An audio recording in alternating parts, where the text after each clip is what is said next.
राजधर्म के अब इस हिस्से में बात करेंगे एफआईआर की। कैसे एफआईआर के डर से घुसपैठिए भाग रहे हैं घर। देश के 12 राज्यों में इस वक्त स्पेशल इंटेंसिव रिवीजन का काम किया जा रहा है। कौन असली वोटर है, कौन फर्जी, इसकी पहचान की जा रही है। फर्जी वोटर्स और घुसपैठियों का नाम वोटर लिस्ट से हटाने की प्रक्रिया चल रही है, लेकिन इसे लेकर पश्चिम बंगाल में जबरदस्त घमासान है। किसने क्या कहा, ममता बनर्जी ने चुनाव आयोग को चिट्ठी क्यों लिखी, घुसपैठियों को 3D यानी कि डिटेक्ट, डिटेन और डिपोर्ट का डर क्यों सता रहा है, ये सब एक एक करके आपको बताऊंगी। लेकिन उससे पहले आपको एक तस्वीर देखनी चाहिए। इस भीड़ को देखकर आपको हकीकत समझ में आएगी। ये सभी घुसपैठिए हैं, बांग्लादेशी हैं, रोहिंग्या हैं, जो एफआईआर के डर से अब बंगाल छोड़कर भाग रहे हैं। ये तस्वीर भारत बांग्लादेश बॉर्डर की है। ये पश्चिम बंगाल के नॉर्थ 24 परगना का हकीमपुर चेकपोस्ट है। चेकपोस्ट के इस तरफ भारत है और दूसरी तरफ बांग्लादेश है। यहां से ये घुसपैठिए सालों पहले बंगाल आए और यहीं पर बस गए। बंगाल में फर्जी डॉक्यूमेंट के सहारे अपना आधार कार्ड बनवा लिया, दूसरे दस्तावेज तक बना लिए। बंगाल में रहकर सरकारी योजना का भी भरपूर फायदा ले रहे थे। मुफ्त राशन से लेकर मुफ्त इलाज तक का जो बेनिफिट भारतीयों को मिल रहा है, ठीक वही बेनिफिट ये सारे घुसपैठिए भी उठा रहे थे।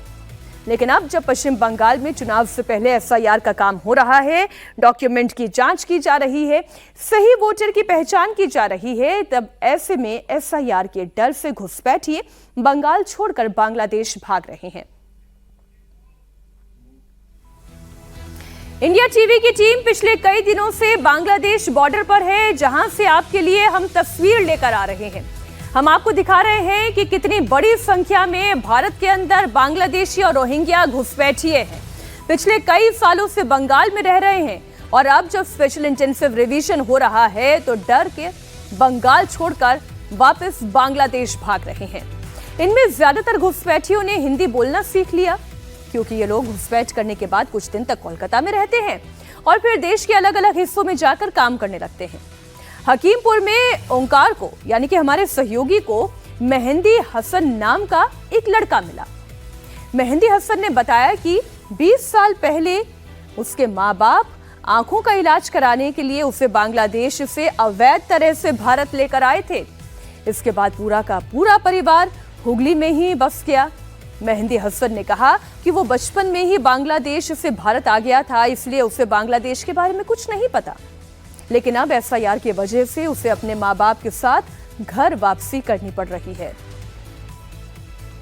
इस वक्त हम लोग है हकीमपुर चेक पोस्ट पे, और हकीमपुर चेक पोस्ट के एकदम सामने यहाँ से इंडो बांग्लादेश बॉर्डर बहुत ही नजदीक है। और इस बॉर्डर के पास, इस चेक पोस्ट के पास यहाँ पर अभी फिलहाल भी यहाँ पर देखा जा रहा है कि बांग्लादेशी यहाँ पर रुके हुए हैं। वो यहाँ पर काम के लिए, रोजी रोटी के लिए यहाँ पर आए थे कुछ साल पहले।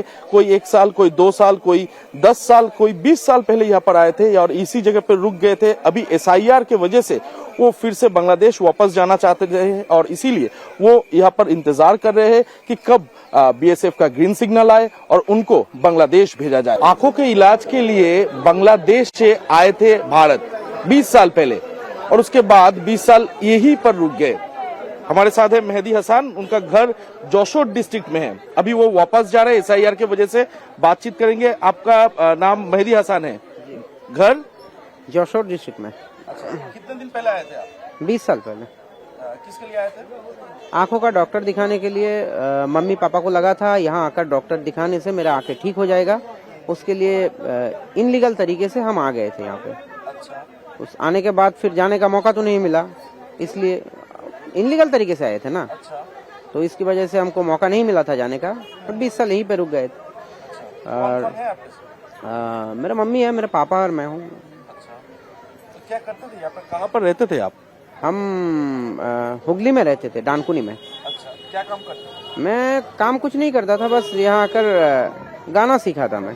यहाँ पर आके डॉक्यूमेंट बनवाने की कुछ कोशिश किए थे कभी? नहीं, कोशिश नहीं किए थे, क्योंकि मैं जानता था अगर डॉक्यूमेंट्स बनाने की कोशिश करेंगे तो मेरे जो दादाजी है उनका डॉक्यूमेंट्स की जरूरत पड़ता, क्योंकि पहले तो मेरा पापा का बनाना पड़ता, जिसके लिए उनको जरूरत पड़ता। तो उनका तो था नहीं, क्योंकि मेरे फैमिली का 3 ही मेंबर थे और मम्मी पापा और मैं। अच्छा। तो इसलिए कभी कोशिश किया नहीं। तो एसआईआर की वजह से अब जाना पड़ रहा है, बांग्लादेश वापस जाके क्या करेंगे? अभी मैंने जो गाना सीखा है उससे ही कुछ कोशिश करूंगा, अगर कुछ हो सके तो। इसके अलावा पापा जो काम करते थे वही करेंगे। अच्छा, आंखों का इलाज क्या हो पाया? इलाज तो हुआ नहीं है, डॉक्टर को दिखाया था, डॉक्टर ने कहा कि ये नहीं होगा। हम तभी चले जाते लेकिन मौका नहीं मिला, इसलिए 20 साल यहीं पे ठहरना पड़ा। तो बांग्लादेश के मेहदी हसन एसआईआर के वजह से उनके मम्मी पापा के साथ वापस बांग्लादेश जा रहे हैं। पिछले 20 साल यहीं पर रुके थे। ये बात केवल मेहदी हसन की नहीं है। हमारे संवाददाता ओंकार सरकार को यहाँ ऐसे घुसपैठिए भी मिले जो सालों पहले बांग्लादेश से चोरी छिपे पश्चिम बंगाल आ गए और यहाँ पर फेक डॉक्यूमेंट की मदद से आधार कार्ड जैसे पहचान पत्र भी बना लिए थे। साथ ही बांग्लादेश की नागरिकता का प्रमाण पत्र भी ले रखा था। ये दस्तावेज जब आप देखेंगे तो आप समझ जाएंगे, 2 देशों के पहचान पत्र हैं। एक तरफ भारत का बना हुआ आधार कार्ड है तो दूसरी तरफ बांग्लादेश की नागरिकता का भी प्रमाण पत्र है। अब जब एफआईआर हो रहा है, डॉक्यूमेंट की जांच की जा रही है, तो अब पकड़े जाने के डर से बंगाल छोड़कर बांग्लादेश जा रहे हैं। एसआईआर का असर अब बंगाल में देखना शुरू हुआ है। एसआईआर में के वजह से जैसे कि देखा जा रहा है, इल्लीगल बांग्लादेशी जो भारत में प्रवेश किए थे कुछ साल पहले, वो अब वापस अपने देश बांग्लादेश जा रहे हैं। उन्हीं में से एक है अनवारा बीबी। उनके पास जो डॉक्यूमेंट है वो भारतीय डॉक्यूमेंट है, यानी कि उनके पास भारतीय आधार कार्ड भी वो बना चुकी है। लेकिन कैसे बनाए ये आधार कार्ड, इसके बारे में उनका कहना है कि कुछ लोग उनके घर पे आए थे और घर पे आके उनको ये डॉक्यूमेंट प्रोवाइड किया गया और ये है भारतीय आधार कार्ड। और इसके साथ साथ उन बांग्लादेश के जो नागरिकता के लिए यानी कि सिटीजनशिप के लिए जो प्रमाण पत्र है वो भी उनके पास है। और उनका डेट जब आप देखेंगे, उनका डेट यहाँ पर मेंशन किया हुआ है 16/10/2025, यानी कि रिसेंटली उन्होंने अपना बांग्लादेश में अपना परिचय पत्र भी बनाए थे। यानी कि डुअल यहाँ पर डॉक्यूमेंट देखने को मिल रहा है, यानी कि इस देश में रह के आधार कार्ड तक बना चुके थे ये बांग्लादेशी। बांग्लादेश की जिस महिला के पास से भारत का आधार कार्ड और बांग्लादेश की नागरिकता का प्रमाण पत्र मिला, उस महिला का नाम अनवरा बीबी है। इंडिया टीवी संवाददाता ओंकार सरकार ने जब अनवरा बीबी से इस बारे में बात की तो उन्होंने बताया कि 8 साल पहले वो बांग्लादेश से भारत आई थी। यहाँ उनका फर्जी डॉक्यूमेंट से आधार कार्ड बनवाया गया। अब पकड़े जाने के डर से वो वापस बांग्लादेश लौटना चाहती है।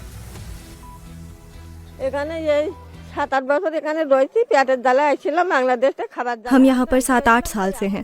भूख हमें यहाँ खींच लाई। रोजी रोटी के लिए आए थे, अब यहाँ पर सक नहीं पा रहे हैं, इसलिए वापस जा रहे हैं। मेरे पास यहाँ का वोटर कार्ड नहीं है, लेकिन आधार कार्ड है। मैं झूठ नहीं बोलूँगी, यहाँ की सरकार ने मुझे आधार कार्ड दिया है। मैं सॉल्ट लेक सेक्टर 5 में रहती थी। वहीं पर सरकारी लोग आए, वो सरकारी लोग ही मेरा नाम लेकर गए और मेरा आधार कार्ड बना दिया। क्योंकि मेरे पास कोई डॉक्यूमेंट था ही नहीं, मुझे नहीं पता ये कैसे बना, लेकिन मैंने कभी वोट नहीं डाला।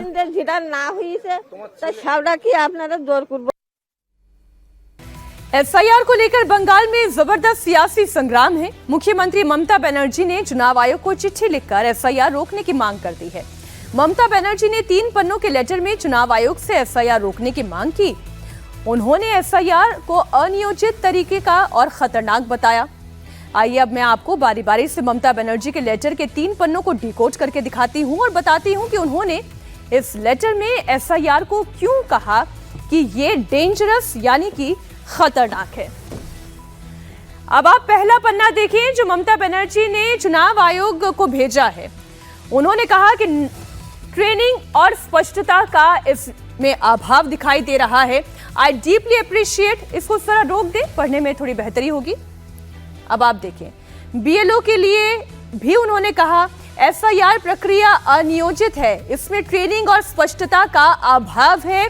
Lack of clarity on mandatory documentation and nearly impossibility of meeting voters in the midst of their livelihood.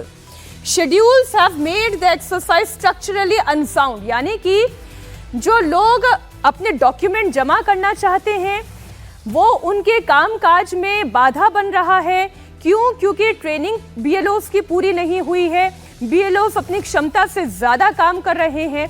SIR की प्रक्रिया को इसलिए तत्काल तौर पर रोक दिया जाए और समय सीमा की भी फिर से समीक्षा की जाए।